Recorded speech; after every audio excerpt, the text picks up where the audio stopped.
Hello, folks. Welcome to Kudlow. I'm Larry Kudlow. So, roughly 24 hours after Joe Biden's unscintillating video announcement for his reelection, he spoke again briefly today about the subject.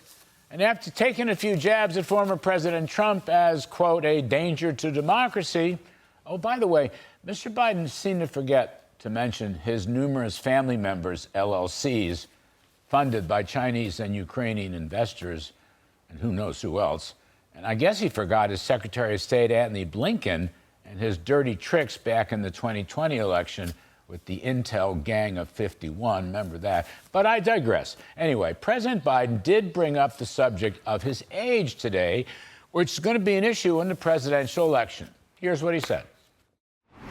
With regard to age, I can't even say, I guess, how old I am. I can't even say the number. It doesn't register with me.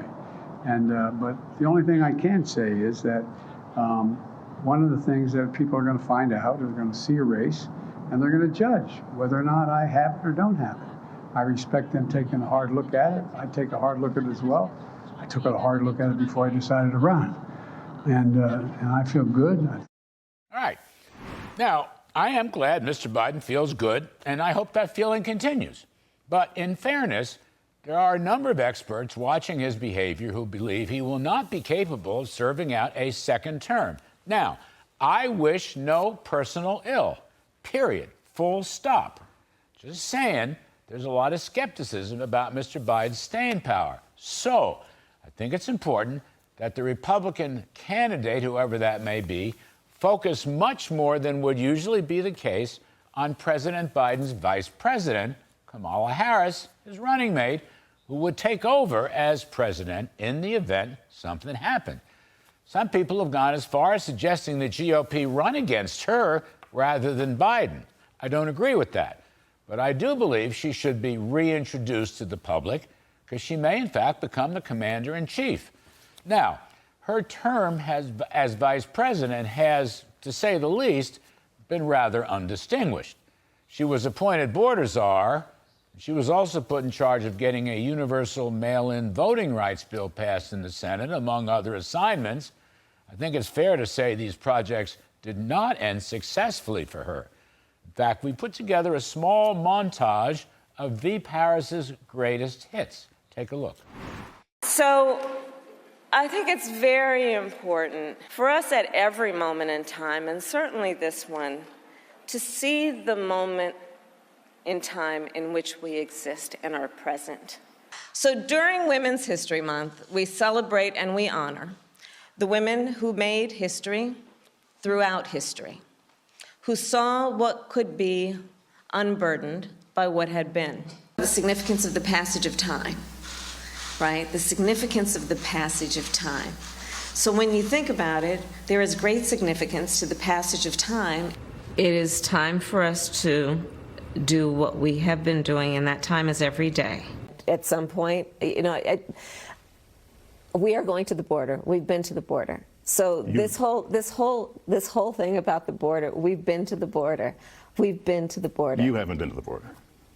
And I haven't been to Europe. Well, apparently Ms. Harris, who hasn't been to the border or Europe, is an expert on time, or shall I say the passage of time. But it's also worth noting that in her brief career as a U.S. Senator, nonpartisan trackers scored her as having the most far-left voting record in the Senate.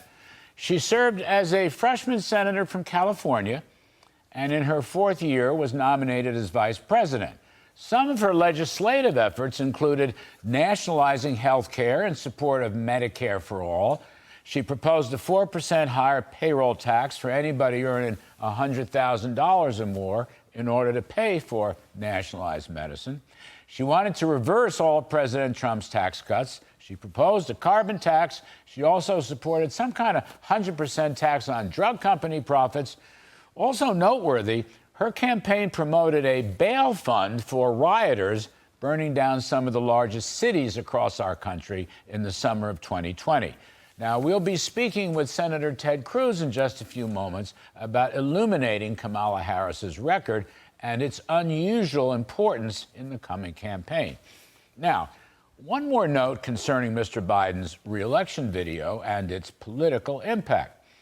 I noticed that virtually all the conventional wisdom argues how smart Biden is because he's setting up a race with Donald Trump, and that the whole thrust of his video was not about his accomplishments, but using the same Trump attack mode arguments that he used back in 2020 and also the midterms last year in 2022.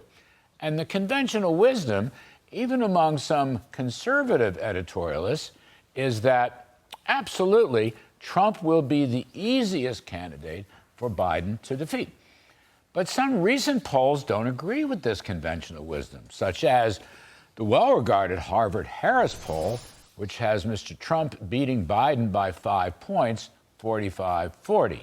YouGov has Trump beating Biden by a point, 44-43. Emerson has Trump beating Biden 46-42. So, at a minimum, I would say right now, a Biden-Trump race is a push, even up, maybe even a slight edge to Mr. Trump. And by the by, voters are well aware of Mr. Trump's, shall we say, judicial activities, and more than likely, nothing's going to surprise them. But also, voters are well aware of Mr. Trump's prior record of accomplishment as president in terms of a strong economy and affordable gasoline prices, protecting the border, the Abraham Accords, and many other successful policy issues that conventional wisdom types seem never to talk about. Oh, and by the way, isn't the conventional wisdom almost always wrong? So, save America.